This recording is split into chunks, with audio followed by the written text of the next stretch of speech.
ये वीडियो बहुत बहुत एक्साइटिंग होने वाला है कि फ्यूचर वरीज जो दुनिया का सबसे बड़ा प्रॉब्लम है। हम अक्सर ये सोचते हैं कि मेरे फ्यूचर में क्या होगा, मेरी जॉब मिलेगी नहीं मिलेगी, या मैं करियर में कुछ बन पाऊंगा नहीं बन पाऊंगा। और ये क्वेश्चन मुझे लगता है हर किसी का है, उन लोगों का भी है जो लोग ऑलरेडी अभी जॉब कर रहे हैं, और ये उन लोगों का और भी ज्यादा है जो लोग अभी कॉलेजेस में स्कूल्स में पढ़ रहे हैं। उन सबको ये क्वेश्चन रहता है मन में कि फ्यूचर में मैं क्या बन पाऊंगा क्या नहीं बन पाऊंगा। तो आज हम उन्हीं फ्यूचर वरीज के बारे में बात करेंगे, इनफैक्ट उन वरीज को कैसे रिजॉल्व करें और कैसे सक्सेस की तरफ जाएं। और वो सक्सेस जो हर कोई पाना चाहता है, मैं भी पाना चाहता हूं, उन सक्सेस को पाने के लिए हमें किन चीजों पे फोकस करना चाहिए रादर देन उस फ्यूचर वरीज के बारे में।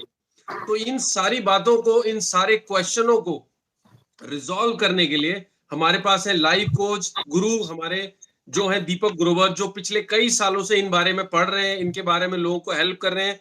इनके लिंक्डइन और इनका यूट्यूब चैनल भी है, उसमें इन सारी चीजों के बारे में इन्होंने बताया है। तो आज हमें मौका मिला है और इनसे बात करने का, इनको इनसे ये जानने का कि कैसे इन प्रॉब्लम को सॉल्व किया जाए और कैसे एक बेटर लाइफ जी जाए बिना फ्यूचर की वरीज के बारे में। So thank you so much sir, आपने अपना समय दिया। तो हम कैसे इसको अवॉइड करें और कैसे अपने काम पे फोकस करें, क्योंकि ये सबसे बड़ा क्वेश्चन होता है मेरे हिसाब से हम सबका। अगर मुझे ये जॉब नहीं मिला तो क्या होगा? अगर मैं इंटरव्यू देने गया और इंटरव्यू अच्छा नहीं हुआ तो क्या होगा? मैंने कोई बिजनेस स्टार्ट किया और वो बिजनेस स्ट्राइक नहीं किया तो क्या होगा? सो ऐसे बहुत सारे छोटे और बड़े हमारे फ्यूचर के इवेंट्स रहते हैं जिनके आउटकम को लेके हम लोग जो है हमेशा चिंता करते रहते हैं। We always keep on worrying, right? And beauty is, हम सब जानते हैं कि मेयरली बाय वरिंग, चिंता करने से कुछ भी हासिल नहीं होगा। चिंता नहीं करनी चाहिए, चिंतन करना है। करेक्ट। हमें उसके बारे में थोड़ा सोचना चाहिए, थोड़ा समझना चाहिए, थोड़ा एनालिसिस करना चाहिए कि हम क्या कर सकते हैं और क्या नहीं कर सकते हैं उस इवेंट के आउटकम को मैनेज करने के लिए, कुछ हद तक कंट्रोल करने के लिए, right? Merely by worrying about it will not solve the purpose. We got to be taking the required amount of actions in order to impact the outcome of that event. Correct. Now let's talk कि हम वो कैसे कर सकते हैं, right? तो हर एक event के रवि दो डिफरेंट एस्पेक्ट्स होंगे, एक कंट्रोलेबल होगा, एक अनकंट्रोलेबल होगा, राइट? कंट्रोलेबल मीन्स ऐसे कुछ चीजें जो कि हम कुछ ना कुछ एक्शन डाल के कुछ हद तक कंट्रोल कर सकते हैं। जैसे फॉर एग्जांपल, आपको एक सुबह-सुबह 4 बजे ट्रेन पकड़नी है। या मेयरली बाय वरिंग कि मुझे सुबह-सुबह 4 बजे ट्रेन पकड़नी है, क्या आप ट्रेन पकड़ पाओगे? नहीं, right? Then in this event you got to be having two different type of aspects. One is controllable, another is uncontrollable. So controllable क्या है कि आपको सुबह 2 बजे 3 बजे उठना है, डिपेंड करता है कि आपका डेस्टिनेशन कितनी दूर है, आपका रेलवे स्टेशन आपके घर से, राइट? आपको ये इंश्योर करना है कि आप टैक्सी बुक करें या अपनी गाड़ी उठाएं या कोई और पब्लिक ट्रांसपोर्ट यूज करें जिसके के थ्रू आप जो है वो टाइम से, यानी कि 4 बजे से पहले रेलवे स्टेशन पे पहुंच जाए, उस प्लेटफॉर्म पे पहुंच जाए, right? Or to be ensuring that you have valid ticket with you. So these all are controllable aspects of this event. Right. अब आप 4 बजे वहां पहुंच गए, मगर ट्रेन 4 की बजाय 4:30 बजे आ रही है, 5 बजे। क्या आप ये कंट्रोल कर सकते हो? ये कंट्रोल नहीं कर सकते, right? This is an example of uncontrollable event.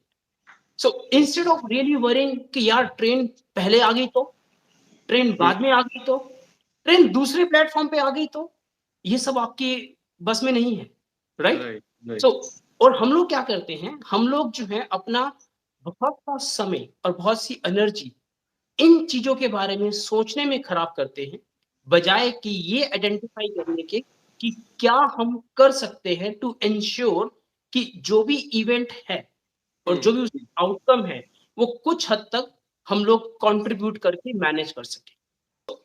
Question is why this happens? Why most of the time we end up dragged into thinking about uncontrollable factors more as compared to taking action about controllable factor. right. इसके पीछे एक छोटी सी psychology काम करती है, right? And that psychology is something, our brain is the most laziest organ in our body, right? जब कभी भी हम अपने ब्रेन को किसी भी सिचुएशन में डालते हैं, right, our brain tend to push us towards the easiest possible action that we can take, right? Okay. कई बार आपने ऑब्जर्व किया होगा। तो इस जो हम लोग अभी डिस्कस कर रहे हैं, अनकंट्रोलेबल एंड अनकंट्रोलेबल, हम इससे जोड़ते हैं इस चीज को। सो whenever there is a future event which we are dealing with, right, चाहे वो नौकरी के लिए इंटरव्यू देने जाना हो, या ट्रेन पकड़नी हो, फ्लाइट पकड़नी हो, कुछ बिजनेस के लिए काम करना हो, कुछ भी करना हो, our brain will push us to get into the easiest mode of working, and that is thinking and thinking, right? अच्छा, जब हम सोचेंगे और सोचेंगे और सोचेंगे, तो क्या सोचेंगे हम लोग? अनकंट्रोलेबल इवेंट्स के बारे में सोचना शुरू कर देंगे, because that is the easiest part of doing. Controllable जो एस्पेक्ट्स है वो मुश्किल क्यों है? बिकॉज उसमें एक्शन इन्वॉल्व हो जाती है, इन्वॉल्व होता है, correct, right? So taking action is far difficult as compare to merely thinking or worrying. That is why this psychology really plays a vital role, pushing our mind to really start thinking about uncontrollable factor and keeping controllable factor aside, because उसमें तो काम करना पड़ेगा, correct. right? तो मैं इसको आपने जो बताया, मैं इस बात को रिलेट कर पा रहा हूँ। अगर मैं अपने YouTube चैनल के बारे में बात करूँ, तो अगर मैं इस चीज में चिंता करूं कि अरे मेरा YouTube चैनल कम चल रहा है, या लोग व्यूज कम देख रहे हैं, या ये चल रहा है, वो चल रहा है, तो ऑब्वियसली ये एक अनकंट्रोलेबल पॉइंट है कि वो नहीं चल रहा है, वो YouTube का काम है। व्यूज कम आ रहे हैं, ये व्यूअर्स का पॉइंट है। बट मेरा काम ये है कि अच्छे से अच्छी वीडियो, अच्छे से अच्छी और यूजफुल वीडियो बनाना, जिसमें ऑब्वियसली बात है, आपका कहना बिल्कुल ठीक है, उसमें मेरा एक्शन रिक्वायर्ड है, क्योंकि अगर मुझे कुछ भी करना है तो उसमें मेरा एफर्ट लगेगा। तो यू आर राइट, मेरा ब्रेन उस पॉइंट पे ज्यादा सोचता है एक्चुअली में, जहां पे क्या है कि YouTube काम नहीं कर रहा है, लोग नहीं देख रहे, अरे that is actually not in my control. You are very right, very right, absolutely. इसको कैसे अपने लिए ट्विक किया जाए, बेहतर बनाया जाए, सो दैट रिजल्ट्स भी आए और हमारी थोड़ी चिंता भी कम हो जाए। सो बेसिकली हम कह रहे हैं कि सॉल्यूशन, कि कैसे कंट्रोलेबल पे एक्चुअली सोचा जाए, ना कि अनकंट्रोलेबल पे। ओके, ठीक है, बिल्कुल। सो हम 4-5 स्टेप ले सकते हैं, राइट? मैं एक एक करके बताने की कोशिश करता हूँ। जैसे कि पहला स्टेप आप जो ले सकते हैं, वो ये कि किसी भी फ्यूचर इवेंट के आउटकम की आपको अगर चिंता सता रही है, तो आप अपने आप को थोड़ा-सा समझाएँ, थोड़ा प्रैक्टिस करें दिमाग में कि चिंता करने से कुछ हासिल नहीं होगा। आप चिंतन करिए, एनालिसिस करिए, राइट? लेकिन चिंता करने से कुछ हासिल नहीं होगा। सो पहला स्टेप ये अपने आप को समझाना है, राइट? दूसरा step, you got to be identifying, आपको समझना होगा कि जो भी आपका फ्यूचर इवेंट है, कौन से कंट्रोलेबल फैक्टर हैं और कौन से अनकंट्रोलेबल फैक्टर हैं। तो आपने पेपर लिया, पेपर पे लिखा कि ये 4 कंट्रोलेबल फैक्टर हैं और ये 4 अनकंट्रोलेबल फैक्टर हैं। तो जो अनकंट्रोलेबल फैक्टर वाला पेपर है, उसको फाड़ के फेंक दीजिए। या now you have only one paper in hand and that is listed with controllable factors. Correct. Right?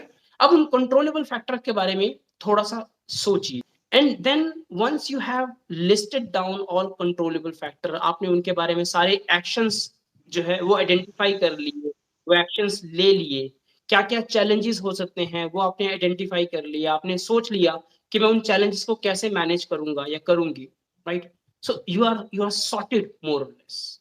Correct. Right. Then you got to be taking your actions related to those controllable factor one by one.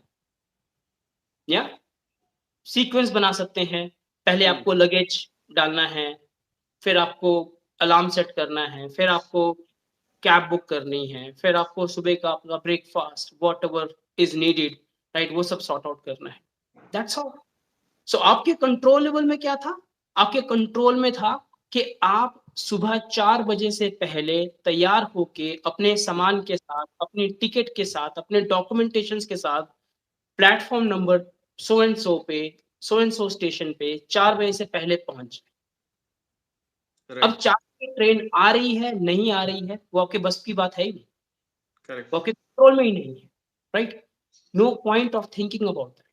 By taking action only, you end up ensuring that you are progressing little closer or much closer to the outcome of that event, right? That's how. कि आप अपना कर्म करो, तो वो controllable factors क्या है, वो आपके कर्म है, और क्या होगा क्या नहीं होगा ये आप ज्यादा सोचते रहोगे तो उससे सोल्यूशन मिलने वाला नहीं है। देखिए 2-3 क्रक्स हैं इस पूरी सिचुएशन के, जिनको कि हम लोग नजरअंदाज करते हैं और हम दूसरी तरफ चले जाते हैं। Why? Because our lazy brain pushes us to get into that side of it, right? वो क्या है? पहला ये कि हमें अपने आप को बार-बार समझाना है कि किसी भी फ्यूचर इवेंट के लिए चिंता करने से कुछ नहीं। हमें उस future but event actually sorry to interrupt sir, but मेरे हिसाब से ये बात हमें पता होती है। अगर मैं अपनी बात करूं, जैसे फॉर एग्जांपल मैंने यूट्यूब का एग्जांपल दिया या सक्सेस का एग्जांपल दिया, तो ये बात हमें बचपन से बताई जाती है कि चिंता मत करो, चिंता इस चिता। जो लोग ज्यादा टेंशन लेते हैं वो बीमारियां लेते हैं, या वो उनको आगे future end of the life हो जाता है। ये बात समझ में आती है, और आई थिंक मुझे लगता है लेमैन कहूं तो सबको पता है। बट जैसा आपने बोला ब्रेन हमारा लेजी, इस पे हमारा कंट्रोल नहीं रहता है उस टाइम पे। जैसे फॉर एग्जांपल किसी चीज को ओवर सोचने से उसका रेजोल्यूशन नहीं निकलता, आई एग्री, बट हमारा ब्रेन फिर भी सोचता है, और एक स्टेज ऐसी आती है कि हम उसे कंट्रोल नहीं कर पाते और वो सोचता ही रहता है। बिकॉज हम लोग जो हैं एक्शंस डिफाइन नहीं करते हैं और एक्शन लेते नहीं है, इसीलिए जो है ना हमारा समय जो है वो मेयरली सोचने में निकलता जाता है। अगर हम चिंता करने में अपना समय लगाएंगे, एफर्ट लगाएंगे, सो यू विल सी कि आप सिर्फ चिंता ही करते रहोगे। आप अगर अपने आप को कहोगे कि let me stop worry, because by worrying about anything will not solve the purpose, right. तो मैं अपने आप को कहूं दीपक, अगर चिंता से नहीं कुछ होगा तो क्या करूं? एक्शन लो। करेक्ट। एक्शन क्या लूं? मुझे पता ही नहीं एक्शन क्या लूं, राइट?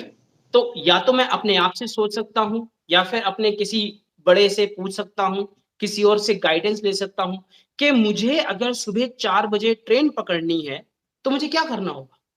कि मैंने भी कई बार रियलाइज किया कि जैसे अगर किसी चीज को लेके टेंशन हो रही है मुझे, मान लो ऑफिस के काम को लेके है, या सक्सेस को लेके है, या किसी और चीज को हेल्थ वाइज भी कह लीजिए कि अगर मेरा पेट बढ़ रहा है या मैं हेल्थ वाइज वीक फील कर रहा हूं, तो क्वेश्चन रहता है। बट लेकिन जैसे ही मेरे मन में उन चीजों को लेके कोई एक्शन डिराइव हो जाता है, सोच सोच के ही कि नहीं यार मैं कल से, फॉर एग्जाम्पल अगर मैं मोटा हो रहा हूं और मैंने डिसाइड किया कि नहीं कल से मैं जल्दी उठूंगा और जिम जाऊंगा, this was an action for me, जो कि कंट्रोलेबल वाले में आ गया शायद आपकी बात में। तो अगर मैंने वो एक्शन डिसाइड कर लिया और अगले दिन सुबह उठ के मैं वो करता हूं, तो मुझे ऐसा लगता है कि हाँ मैंने कुछ अपने डायरेक्शन में काम किया, तो ब्रेन थोड़ा सा कंटेंट फील करता है। You are right. Your brain will start aligning towards that direction, right? Correct. Because it will get to know कि this person is not really listening to me. I am telling him to be lazy.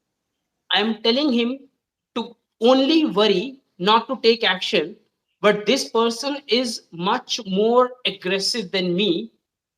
वो मुझे पे लगा रहा है, वो मेरी So सोचने की बजाय। it's as simple, जैसे मैंने अभी एक रिसेंटली एक मूवी भी देखी थी एक्समैन, तो उसमें वो बोलते हैं कि जो आपके पास पावर है वो आप उन्हें कंट्रोल करोगे या उन पावर में आप कंट्रोल हो जाओगे। तो आई थिंक ये वही बात आप कहना चाह रहे हो कि ब्रेन जो है वो आपकी बॉडी का पार्ट है, तो आप उसे कंट्रोल करके चलाओ सही एनर्जी में, इंस्टेड कि वो आपको चलाए। You right.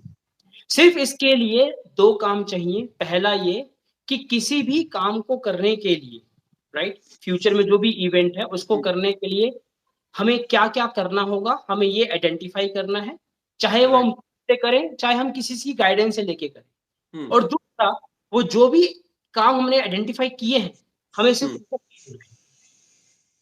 सिंपल सी कहानी, जब कोई भी हम में से इस प्रैक्टिस में आ जाता है कि किसी भी फ्यूचर इवेंट को मैनेज करने के लिए, उसकी चिंता को मैनेज करने के लिए हमें क्या करना है, हमें एक्शन डिफाइन करने हैं जो हमारे बस में है, और हमें वो एक्शन लेने हैं। अगर हम ये 2 काम करते हैं, हम देखेंगे कि with the practice, with the time, right, our worry, our anxiety about future outcomes और outcome of future events will start getting lesser. Because उसमें 2 बातें हैंगी। पहला, ये आपको सेल्फ कॉन्फिडेंस आएगा कि I have taken sufficient amount of action to impact this outcome, right. For example, अगर आपका एग्जाम है कोई, राइट, और अगर आपने वो एग्जाम के बारे में अच्छे से तैयारी करी है, आप अपने आप में कॉन्फिडेंट फील करते हैं कि मैंने तैयारी करी है, राइट। और ये रियलिटी है, और हम ये जानते हैं, हम चाहे बताएं या ना बताएं दुनिया में, लेकिन ये रियलिटी है कि अगर मैंने उस एग्जाम में 10 चैप्टर आने थे किसी बुक से, और मैंने वो 10 चैप्टर अच्छे से पढ़े हैं, मैं अपने आप में कॉन्फिडेंट फील करूंगा। करेक्ट। उस एग्जाम में 10 क्वेश्चन आने थे, वो 10 क्वेश्चन इसी 10 चैप्टर से आने थे, लेकिन एग्जामिनर ने कुछ ऐसा सोचा कि मुझे स्टूडेंट्स का आईक्यू या नॉलेज जो है वो कुछ इस तरीके से जज करना है या चैलेंज करना है कि मैं 10 में से 4 क्वेश्चन तो बुक में से दूं, लेकिन 6 क्वेश्चन कहीं बाहर से दूं। वो आपके कंट्रोल में नहीं है ना, नहीं, राइट। तो you can't do much about that. What you can do, you could only study thoroughly और prepare thoroughly about those 10 chapters only. और जब आप प्रिपेयर करके जाते हैं, आपने क्या किया, आपने एक्शन किया, आपने एक्शन आइडेंटिफाई किया और फिर एक्शन लिया। तो जब आप एक्शन लेके, एक्शन आइडेंटिफाई करके प्रिपेयर करते हैं, तब आप कॉन्फिडेंट जाते हैं एग्जाम में। आप क्या करते हैं, हे भगवान आज बचा ले, अगली बार देख लेंगे। Correct. So that's all. So definite answer to this question, how do we really manage the worry about our future outcome or the event of the future outcome, is stop worrying, start analyzing, identify the actions, controllable and uncontrollable। uncontrollable को side पे रख दो, controllable part में जो भी आपने action identify किए, उन एक्शंस को लो and focus on one step at a time. Don't jump on. Complete all your actions. You would find yourself far more confident in that situation as compared to the outcome of that event. And I'm sure ये video बहुत लोगों को help करने वाली है, in fact including me, क्योंकि कुछ point ऐसे हैं जो मैंने अभी सीखे हैं। अनकंट्रोलेबल को अवॉइड करना है, उनको छोड़ दो, और जो कंट्रोलेबल एक्शंस है उन पे काम करना है। So it's a very useful information session. Thank you so much, sir. Thank you so much. Thank you very much. Thank you for having me.